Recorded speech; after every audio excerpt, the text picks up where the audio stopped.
जी, आलसी जो शब्द है उसके दो अर्थ रहते हैं।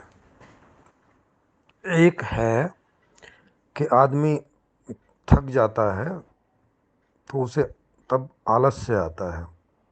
मतलब जब उसे आराम की ज़रूरत है और आराम करने की स्थिति नहीं बन रही है तो उसमें आलस्य के लक्षण दिखाई देने पड़ते हैं। मतलब वो धीमा होने लगता है, उसकी कॉन्शियस कम होने लगती है, नींद आने लगती है, तो एक तो होता है कि जब थक जाता है, ठीक। एक है कि उसको अनइंटरेस्टेड काम मिला है, मतलब उसको ऐसा काम करना है जिसमें उसका इंटरेस्ट नहीं है। इंटरेस्ट नहीं है तो उसको उसमें मज़ा नहीं आता। अब मज़ा नहीं आता तो प्रेरणा नहीं होती उसको, उस तरफ जो उसकी ऊर्जा है वो नहीं बहती। तो वो कुल मिला के उस काम को नहीं करना चाहता अंदर से, पर क्योंकि बाहर मजबूरी खड़ी है, करना पड़ता है, तो वो उसको आलसी ढंग से करता है ना, धीमे धीमे। क्योंकि मज़ा ही नहीं आ रहा है तो कैसे उसके लिए वो भाग दौड़ करेगा जितनी चाहिए। तो उस तरह का आलसी होता है। या कभी वो बीमार वगैरह पड़ गया है ना, काम करने की इच्छा नहीं हो रही है, एनर्जी नहीं है उतनी, या कोई अंग से ख़राब हैं कि वो अंदर इतनी अनकंफर्टनेस दे रहे हैं कि बाहर ध्यान लगाने का मौका ही नहीं दे रहे हैं। तो ये इन कारणों से आलस्य होता है। अब इनको एक एक करके ले लें। एक कारण हुआ पहला कि भाई थके हुए हैं, माने काम किया। अब ये शरीर है, एक मशीनरी है, एक 6 7 8 घंटे के बाद थक जाती है, तो उस समय इसको आराम मिल जाना चाहिए। तो अगर इसको आराम की व्यवस्था है तो आदमी जैसे ही उसको आलस्य आता है वो अपना विश्राम करने चला जाता है, और जब उसकी थकान दूर हो जाती है तो फिर से तरोताज़ा उठ जाता है। तो ये आलस्य का उपाय है कि आराम करने चले जाएं, आराम की व्यवस्था हो बढ़िया। दूसरा जो है कि भाई इच्छा वाला काम नहीं मिला तो मज़ा नहीं आ रहा है, तो बुझे बुझे से काम कर रहे हैं। उसका उपाय है कि जो कामों का वितरण है, कार्यों का, वो इच्छा के अनुसार हो, है ना। अब उदाहरण के लिए समझ लो कि मुझे रिक्शा चलाने में मज़ा है और दूसरे को खेती का काम करने में मज़ा है, लेकिन उसके पास खेती नहीं है, उसे रिक्शा चलाना पड़ रहा है, और मेरे पास खेती है, रिक्शा नहीं है। अब अगर मैं रिक्शा चलाने जाऊं तो मेरी खेती कौन करेगा? या मैं किसी को दूंगा तो मैं किसी को उस पर दे दूंगा ज़्यादा पैसे कमाने के चक्कर में कि भाई तुम ये जो है 1 साल का मुझे इतना किराया दे देना, है ना। तो दूसरे को उसमें बचेगा नहीं। तो अब इससे क्या होता है कि मुझे मेरे इंटरेस्ट का काम नहीं मिल रहा और दूसरे को उसके इंटरेस्ट का काम नहीं मिल रहा, तो हम बुझे बुझे से हो रहे हैं। तो ये ज़्यादा अच्छा हो कि उसे खेती करने को मिल जाए और मुझे रिक्शा चलाने को मिल जाए, तो बस वल्ले वल्ले। मैं भी जब तक थकूंगा नहीं तब तक रिक्शा चलाऊंगा, और वो भी जब तक थकेगा नहीं खेती का काम करेगा। ये ऐसे ही कोई भी उदाहरण में ले लीजिए, लेकिन ये तभी संभव है जब ऐसी व्यवस्था हो कि जिसकी जैसी रुचि है उसे वो काम करने का प्लेटफॉर्म मिल जाए।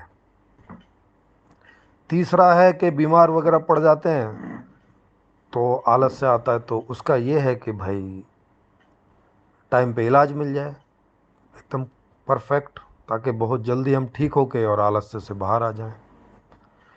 तो आलसी होने के ये कारण हैं, कोई और भी एक आध हो सकता है जो आपको कहीं दिखे, मेरी नज़र में नहीं आ रहा। मूलतः ये 3 कारण हैं आलसी होने के। तो इनसे निजात पाने का तरीका मैंने आपको बता दिया, और तीनों ही समाधान जो हैं वो संपूर्ण समाधान में हैं कि वहाँ जैसे ही आप बीमार पड़ेंगे तुरंत कंप्लीट इलाज वहाँ पे मौजूद है। जैसे ही आप थकान को प्राप्त होंगे वहाँ पे अच्छे वातावरण में रेस्ट करने का पूरा की पूरी व्यवस्था है, और काम तो आपको आपकी रुचि का मिलेगा ही। तो वहाँ आलस्य होने का कोई कारण नहीं बचेगा। ठीक। एक तो ये हो गया। दूसरा, उन्होंने बोला कि भाई भिखारी। अब भिखारी आदमी क्यों बनता है? पैसे के लिए बनता है, क्योंकि भीख भीख में तो पैसे ही लेता है, पैसे या खाना पीना कपड़े, यही सब लेता है ना भीख में। दूसरे लोग भी यही सब चीज़ें देते हैं भीख में।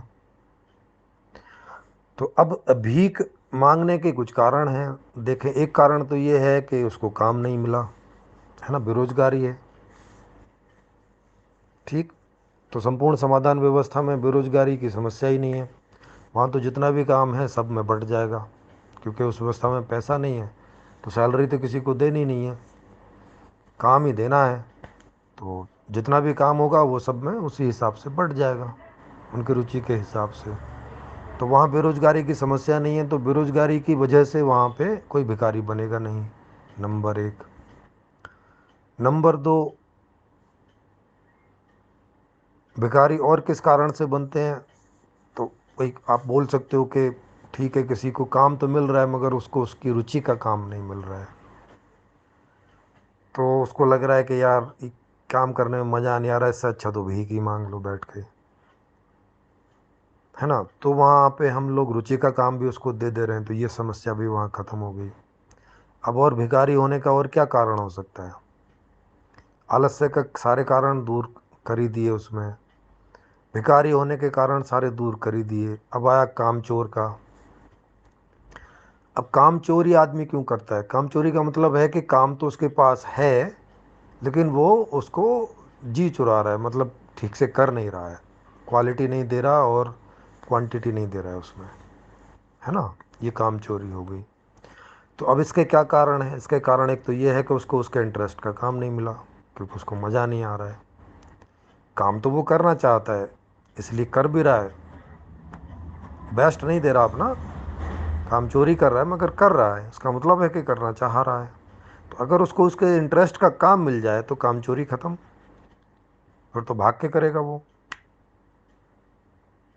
तो ये तीनों तीनों तरह की बात जो एक सज्जन उठा रहे हैं, उनका नाम तो नहीं है यहाँ पे, उन्होंने तो कुछ हैशटैग हैशटैग करके सारा कर रखा है। तो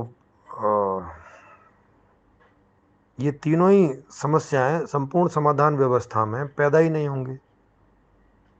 आज की व्यवस्था में वो इन कारणों से पैदा हो रही हैं, जो कारण मैंने बताए। संपूर्ण समाधान व्यवस्था में इनमें से कोई भी कारण नहीं होगा तो ये समस्या पैदा नहीं होंगी। इसका मतलब है कि संपूर्ण समाधान व्यवस्था में जब आप देखेंगे तो ना तो आपको कोई भिखारी कहीं दिखाई देगा, ना कोई काम चोरी करता हुआ दिखाई देगा, और ना कोई आलसी आदमी दिखाई देगा। इसका मतलब हुआ कि आदमी मूल में कामचोर, आलसी या भिखमंगा नहीं होता। मूल में ये किसी कारण से होता है, और वो कारण आज की व्यवस्था में है, इसलिए इस प्रकार के लोग आपको दिखते हैं। वो इसलिए नहीं दिखते कि ऐसे लोग होते हैं, वो इसलिए दिखते हैं क्योंकि आज की व्यवस्था में ऐसा होता है। जैसे आज की व्यवस्था में आपको ज़्यादातर सड़कें गंदी मिल जाएंगी, है ना। तो अब आप सोचेंगे कि अच्छा, सड़कें तो गंदी ही होती हैं, भाई सड़कों का स्वभाव होता है गंदे होना, तो अब संपूर्ण समाधान में इसका क्या समाधान होगा? तो अब उसमें आपको यही बताया जाएगा कि भाई साहब, आज की व्यवस्था में क्योंकि सड़कों को साफ करने की व्यवस्था है ही नहीं। क्यों नहीं है? क्योंकि वो सब काम पैसे से होता है, सरकार के पास पैसा नहीं है, तो इसलिए हो नहीं पाता, इसलिए सड़कें गंदी दिखाई पड़ती हैं ज़्यादातर। कुछ सड़कें साफ दिखाई पड़ती हैं, जहाँ साफ़ सफाई का प्रबंध हो जाता है वहाँ साफ दिखाई पड़ती हैं, जहाँ ज़्यादातर सड़कें साफ नहीं दिखाई पड़ती क्योंकि वहाँ प्रबंध नहीं होता। आपको बोलेंगे देखो, दो तरह की सड़कें होती हैं। एक सड़क हैं जो जिनका स्वभाव गंदगी है, और एक सड़कें हैं जिनका स्वभाव सफाई है। जैसे आप अभी बता रहे हैं कि भाई दो तरह के आदमी होते हैं, एक जिनका स्वभाव है आलसी होना, कामचोर होना और भिखारी होना, और एक दूसरे आदमी हैं जो ये नहीं होते। तो अब हम लोग आपको कह रहे हैं कि ये सब व्यवस्था की देन है।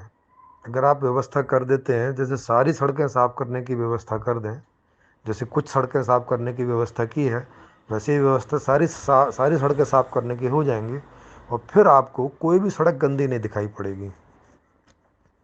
फिर आपको नहीं लगेगा कि दो तरह की सड़कें होती हैं भाई, एक गंदी होती हैं एक साफ़ होती हैं।